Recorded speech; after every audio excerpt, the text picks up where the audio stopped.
Our new NBC colleague. Thanks, brother. Guys NBC. trying to take our job, showing up on. Yes, he's trying to. You could take his. Hey, please take his. Oh, yeah? Yes. He does. He wants to work with me. He likes me. I was about to say, man, this guy does great. He likes me. Yeah.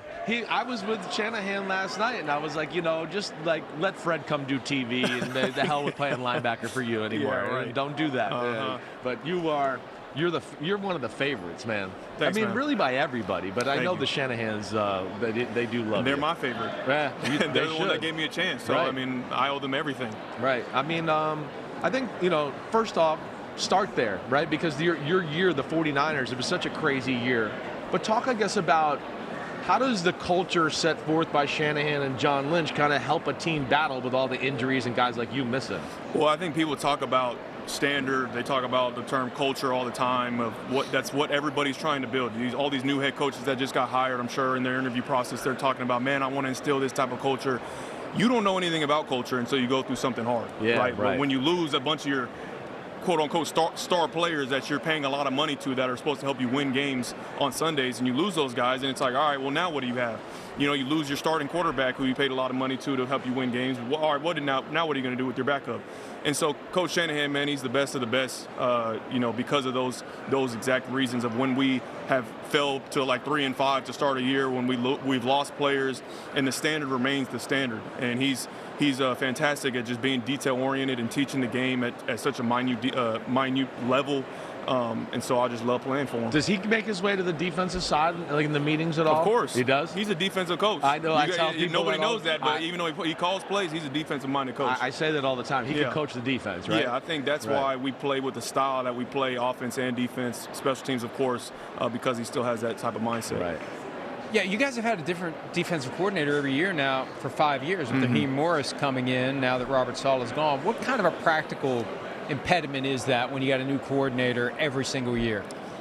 It does make things difficult. That's the price you pay when you have a lot of really great coaches who people want to just snag and pick up to be their head coaches. And, you just got to, every year you're building this thing from the ground up, regardless if you've got a new coach or not. You always got new players that are coming in, going out. Coach Raheem Morris, I hear nothing but great things about him. I'm excited to get with him after the Super Bowl, and everybody says that they just love him, right, just because of his infectious energy. And I think that's exactly what we need, man. We got to come in and just get back to dominance on defense. Yeah, I mean, much about his scheme? I mean, he was with the Rams, right? It's a little similar, but yet it's different, I've heard right? I haven't been able to really study it too much, but I've heard that he's run the 3-4, he's run the 4-3. So the fact that he has, run different schemes, different places, speaks to how flexible he is on that side. And so, we'll see what his plans are for us. Do you welcome that versatility? Absolutely. Because sometimes, and you correct me, sometimes I go, hey, I like the Seattle scheme, right? But I'm not always sure it creates enough plays for the defense, right? And here's the thing, right? We've run the same scheme for so long, and it's always been, 4 down linemen, cover 3, base defense. But the league evolves, and you have to evolve as a defense, or else you're just going to get left behind. And so you do have to welcome those different changes. And as players, a guy who's going into his 9th year has only run the same thing for 9 years. It's like, hey, buddy, you better make sure you've got a coachable spirit to learn something new, and I truly do. I'm ready to work. I know the entire group feels the exact same. You seem to me to be the epitome of the Shanahan-Lynch player, and we've been talking about this for years. Guy that can just roll out of bed and kick your ass, run through a wall, doesn't need to practice tackling to the ground. Ask questions. Rough and tumble, go. Let's to go. a fault, because I think some guys get themselves injured, like Deebo Samuel fighting for every last blade of grass, stays up a little too long, pulls something or something, But is that accurate? It feels like you guys have a collection of those guys, kind of like badasses who just are wired that way. That's how they showed up. They don't really need to be coached. They just need to be pointed in the right direction. Well, I think that's the thing that I take the greatest pride in is the fact that I get to play for the 49ers because of what you just talked about. Everything that they require of a player to play for our organization and to be a pillar of that. I do carry a lot of pride in that. And you got to be tough. You have to be smart. You have to be physical. And you got to just really be obsessed about the game. And I know that's what every team is searching for, guys that love the game. And that's all we're looking for. Because if you got a guy that's obsessed, and that's a guy that's going to work his butt off to ultimately be the best version of himself every single day.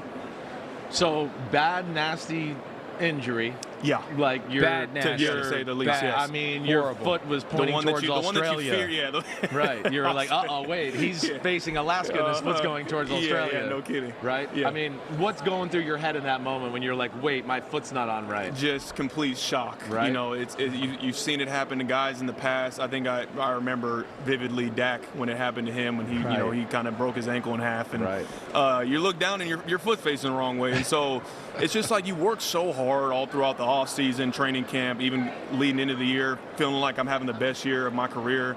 And then you look down, your foot's the other way, and your year's over, just like that, all because somebody just flew in. And that's just our game. Like, it's such a violent game where things are happening super fast, and if you just have your foot one way and a guy hits you, then it could be over, right? And so I am blessed, though, to say that after, you know, I had the surgery, they put everything back together, I started to bounce back really quick, which ultimately gave me that opportunity to return in the playoffs. Yeah, like you think you would have been able to play, like, if you get the championship game? Absolutely. Yeah, for sure. That was the plan. Right. How close were you to playing in the divisional game?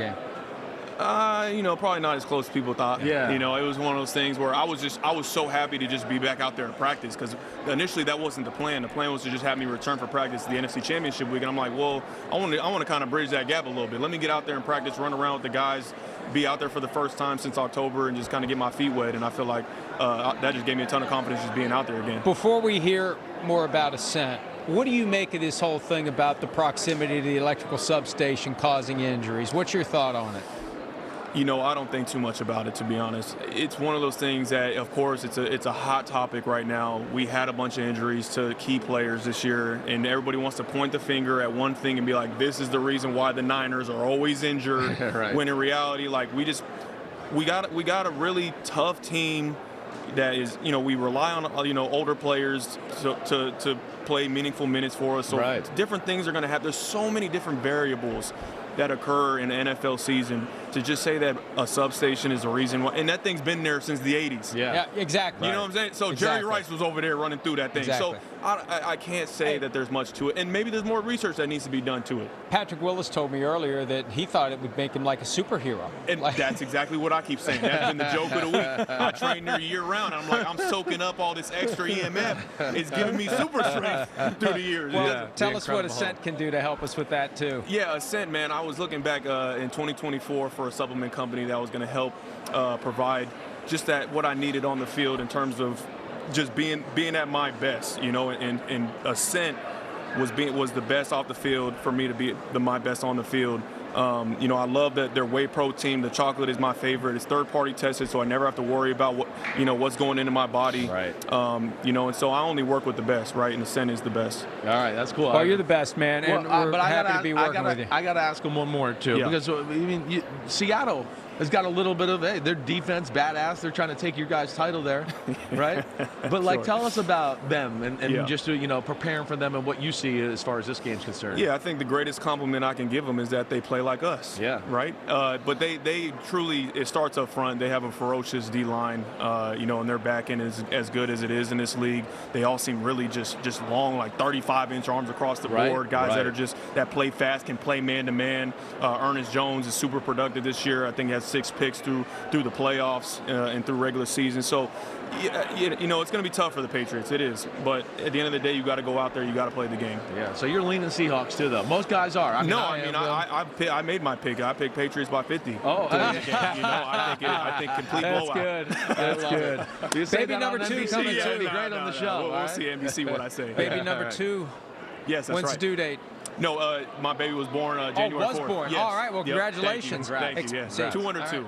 And you got, you know, Coach Shanahan's joining the telecast too now. Did you know right. that? I did see that. Yeah. Right. So I'm Is that excited. going to make you nervous when he's around? Like, I wasn't nervous before, and then all of a sudden I saw that. I'm like, I got to, you know, kind of tighten up a little bit. Is he going to wear that trucker hat? No, he's not. But here's you know, the funny story, and I think he won't mind me showing, but he's got to talk about Seattle's defense, right? I know, yeah. And so I was with him last night, and he's like, you know, I don't know what I really want to say because, I mean, Mike McDonald's going to watch it and go, whoa, wait, he knows this about my defense or whatever. And I was like, well, let's keep it basic. There's like always the a things game, you know there's a he game knows, within right? the game, Because he goes, I know if Mike play. McDonald was breaking down my offense in the Super Bowl, I'd get done with the Super Bowl and be like, what did he say about my offense, right? Sure. So it's kind of fun. Good. That's right. Yeah. I'm amazed they talk him into it. It's good. It's going to be fun. Yeah. Well, you'll see Fred on Sunday at 1 Eastern to 6 Pacific. It's going to be a long 5 hours. That's right. You sit around and wait. Like, now you're on. So you'll get to see what TV's like on Super Bowl Sunday. You'll see him then. We'll be back with more PFT Live right after this. Sauce Gardner joins us next. Hi, it's Mike Florio. Thanks for watching PFT on YouTube. Hit subscribe for the latest news and analysis from Pro Football Talk.